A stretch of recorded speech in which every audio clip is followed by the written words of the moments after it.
Hey YouTube, 6 Actual here.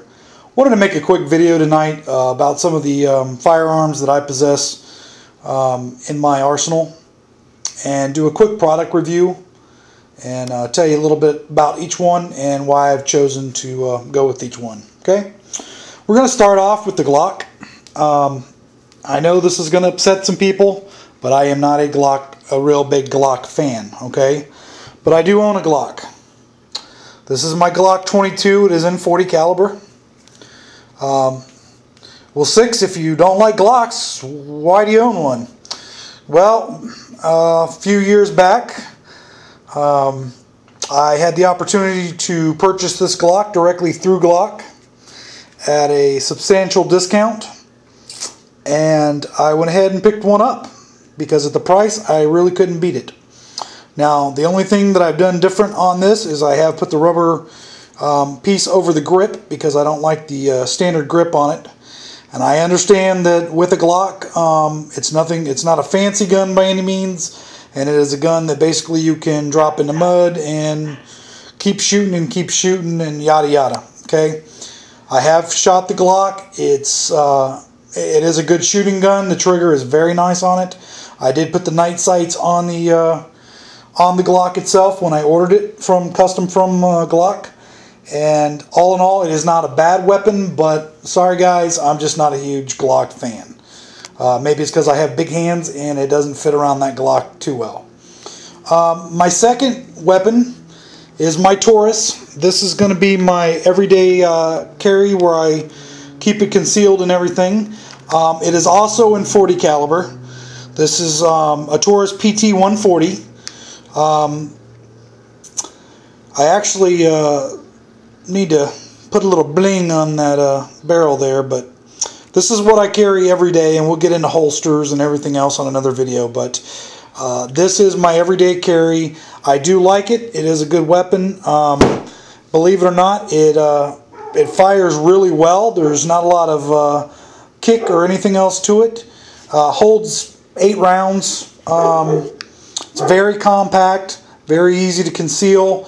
Trigger pull's good. The only thing that I've had a hard time with this particular weapon is upon field stripping it and disassembly, putting it back together is not the easiest thing in the world to do.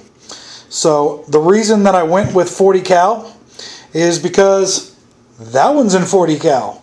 So I bought these guns pretty much at the same time, and I figured that my everyday carry or my backup weapon would need to be the same as my primary weapon, because I didn't want to buy a whole bunch of assorted caliber weapons. That was the thought and the philosophy behind it, and we'll see if it ever works out for me. The next weapon that I want to show you guys is my Smith & Wesson Sigma SW9VE in 9mm. Now, I went with a 9mm because, first of all, the rounds are a little bit cheaper. So I can take it to the range, shoot it, and not go broke. I think they run, the boxes ammo run about $5–6 difference than a .40 caliber. Also, I do have my son, if he needs to carry a weapon in case of an SHTF situation, or my wife. 9mm is a great in-between round.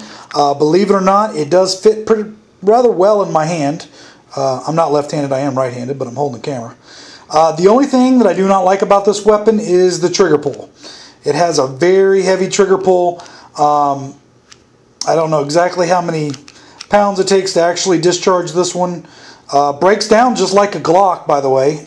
In fact, from what I'm understand, if it's true, I heard Smith & Wesson has to pay Glock for that, but for using the same takedown method. But the trigger is going to get redone. Just way too much play in the trigger. But when you're talking about the difference here, guys, between a $500 and some gun, I picked up this for $300, and I did pick up 2 of them. So basically, between the two, I've got almost about 600 invested in here, and these I think now are still going for what, $455? I don't know.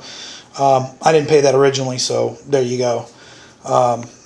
And it's probably Gen 2 or whatever. I don't know how to tell all that. So if anybody that's high-speed Glock wants to correct me, by all means. This is my SHTF never fail weapon, and there is a reason that I'm going to use this particular weapon. This is my 357 Smith & Wesson 686-6, 7-round of 357 Magnum power. I do not shoot 38 loads in here. I only shoot 357 mag loads. This gun I've probably put in about 200-300 rounds through it. It has never had a problem, not whatsoever. I love this gun. I love the way it feels in my hand. It's got the rubberized grip. Guys, if I had a tripod right now, I would be setting this camera up and just playing with this gun, because there's not enough good things that I can tell you about this Smith & Wesson. It was a little expensive when I got into it a couple years ago, and you can tell it's one of the older ones because it's got the orange tab on the sighting, but let me tell you guys, this is the way to go. I can't say enough about this. If anybody from Smith & Wesson's listening, I love this gun. My next gun, yeah, that's an old one right there, guys. Real old, probably back in 60s. Okay, that is a 22 caliber, 9 shots. It's a model 949, and it is made by H&R Inc. Okay, now, what do I like about this weapon besides it was handed down in my family from my father to myself? It's a 22 caliber. It is another wagon wheel gun, which I am a fan of, because that means it will constantly shoot. And I've put, guys, I can't tell you how many thousands of rounds I put through this thing. 22 caliber, I love 22 calibers. They're great weapons. They do not kick. They're not as loud as the 40 cals and everything else. Anybody, my son, my daughter have both shot this weapon. I have 2 teenagers. My wife shot it. I take this thing to the range. And, you know, guys, just to go to the range with a 22 caliber, that's going to cost you about, my ammo runs $18, $19 for 500 rounds.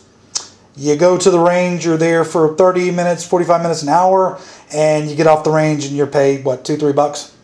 And you've, you know, went and practiced with your weapon. It's just, 22 is a great caliber. And it's a great overall caliber in an SHTF situation. You know, it's going to be a good caliber to shoot rabbits, squirrels, looters. Guys, don't think that just because this thing right here will put bigger holes into somebody, that this one right here won't do the same thing. Hopefully in that particular situation, the visible threat of being armed will be all the threat that we'll need, and won't have to carry out anything further, because that's not something that I'm looking forward to doing. But if I have to defend my household, my family, there you go. So these are just some of the weapons. I do have some more. Maybe we'll go ahead and throw them on another vid. I will do some on my long rifles and my shotguns coming up. But this is my little hobby. This is my little gun collection that I'm using for not only an SHTF situation and prepping, but I use it for going to the range at least once a week and practicing. I believe that you need to have multiple weapons, pistols and rifles, as far as, and your regular assault weapons and stuff, if there is an SHTF or a WROL situation.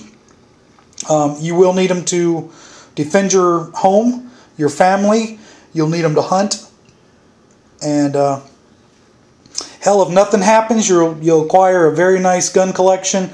And hopefully you enjoy going to the range and shooting some rounds, because, I mean, come on guys, who doesn't enjoy going and shooting off some rounds and stuff? So, there we go. Please subscribe, comment, yada yada. Let me know what you guys think, and I'll talk to you guys soon. 6 Actual out.